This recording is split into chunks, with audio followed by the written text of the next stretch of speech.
ನಮಸ್ಕಾರ. ರಿಪಬ್ಲಿಕ್ ಕನ್ನಡ ನ್ಯೂಸ್ಗೆ ಸ್ವಾಗತ. ನಾನು ಶ್ರೀಪಾದ್ ಪಾಟೀಲ್. ಮುಖ್ಯಮಂತ್ರಿ ಡಿಕೆ ಶಿವಕುಮಾರ್ ಅವರು ಕರೆದಿದ್ದ ಆಲ್ ಪಾರ್ಟಿ ಮೀಟಿಂಗ್ ಅಂತ್ಯಗೊಂಡಿದೆ. ಈ ಸಂದರ್ಭದಲ್ಲಿ ಡಿಕೆ ಶಿವಕುಮಾರ್ ಅವರು ಕರ್ನಾಟಕ ಬಂದ್ ಮಾಡಬೇಡಿ ಅಂತ ಮನವಿಯನ್ನ ಮಾಡಿಕೊಂಡಿದ್ದಾರೆ. ದಯಮಾಡಿ ಕರ್ನಾಟಕ ಬಂದ್ ಕೈಬಿಡಿ. ಸರ್ವಪಕ್ಷದ ಸಭೆಯ ಬಳಿಕ ಸಿಎಂ ಡಿಕೆ ಶಿವಕುಮಾರ್ ಅವರ ಮನವಿ ಇದು. ಎಲ್ಲ ಕನ್ನಡಪರ ಸಂಘಟನೆಗಳ ಜೊತೆಗೆ ಮಾತಾಡ್ತೇನೆ.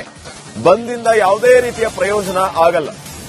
ಸರ್ಕಾರ, ಪ್ರಕೃತಿ ನಿಮ್ಮ ಪರವಾಗಿಯೇ ಇದೆ. ವರುಣನ ಕೃಪೆಯಿಂದ ಪರಿಸ್ಥಿತಿ ಶಾಂತವಾಗ್ತಾ ಇದೆ. ಮಳೆ ಬರ್ತಾ ಇದೆ. ದಯವಿಟ್ಟು ಸಹಕರಿಸಿ. ಪ್ರಕೃತಿ, ರಾಜ್ಯದ ಮುಖ್ಯಮಂತ್ರಿ, ರಾಜ್ಯ ಸರ್ಕಾರ ನಿಮ್ಮ ಪರವಾಗಿಯೇ ಇದೆ. ಎಲ್ಲಾ ಸಂಘಟನೆಗಳು, ಕನ್ನಡ ಹೋರಾಟಗಾರರು, ರೈತರು, ಇವರಿಗೆಲ್ಲರಿಗೂ ನಾನು ಮನವಿಯನ್ನ ಮಾಡಿಕೊಳ್ತೇನೆ.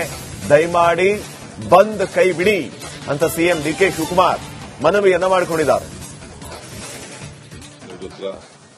ಕನ್ನಡ ಸಂಘಟನೆಗಳು, ರೈತರು ಮತ್ತು ವಿರೋಧ ಪಕ್ಷದ ನಾಯಕರುಗಳಿಗೆ, ಜನತಾದಳದ ನಾಯಕರುಗಳಿಗೆ ಅವರೆಲ್ಲ ಕೂಡ 13ನೇ ತಾರೀಕು ಬಂದ್ ಬಗ್ಗೆ ಕರೆದಿದ್ದಾರೆ.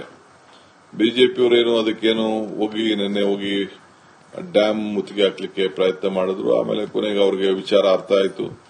ಅವರು ಕೂಡ ದೇವರಲ್ಲಿ ಹೋಗಿ ಪ್ರಾರ್ಥನೆ ಮಾಡಿದ್ದಾರೆ. ಸೊ ಇವತ್ತು ಜೆಡಿಎಸ್ನವರು ಇವತ್ತು ಬೆಳಗ್ಗೆ ಬೆಂಬಲ ಕೊಟ್ಟರು ಅಂತ ಹೇಳಿ ನನಗೆ ಮಾಹಿತಿ ಬಂದಿದೆ. ನಾನು ಎಲ್ಲರಿಗೂ ಕೂಡ ರಿಕ್ವೆಸ್ಟ್ ಮಾಡ್ತೇನೆ. ಎಲ್ಲ ನನ್ನ ಕನ್ನಡ ಸಂಘಟನೆಯವ್ರ ಹತ್ರ ನಾನು ಮಾತಾಡ್ತೇನೆ. ನಾನೇ ಖುದ್ದಾಗಿ ಮಾತಾಡ್ತೀನಿ. ಕೆಲವರು ನಮ್ಮ ಮಂತ್ರಿಗಳು ಕೂಡ ಮಾತಾಡ್ತಾರೆ. ದಯವಿಟ್ಟು ಇದಕ್ಕೆ ಅವಕಾಶ ಕೊಡೋದು ಬೇಡ. ಈ ಬಂದ್ನಿಂದ ನಿಮ್ಗೇನು ಪ್ರಯೋಜನ ಆಗುವುದಿಲ್ಲ. ಆಲ್ ಪಾರ್ಟಿ ಮೀಟಿಂಗ್ ಅಲ್ಲೂ ಕೂಡ ಈ ತೀರ್ಮಾನ ಬಂದಿದೆ. ಆಲ್ ಪಾರ್ಟಿ ಮೀಟಿಂಗ್ ಅಲ್ಲೂ ಕೂಡ ನಾನೊಂದು ಅಪೀಲ್ ಮಾಡಬೇಕು ಸರ್ಕಾರದ ಪರವಾಗಿ ಅಂತೇಳಿ ಎಲ್ಲರೂ ಕೂಡ ಸಲಹೆಯನ್ನು ಕೊಟ್ಟಿದ್ದಾರೆ.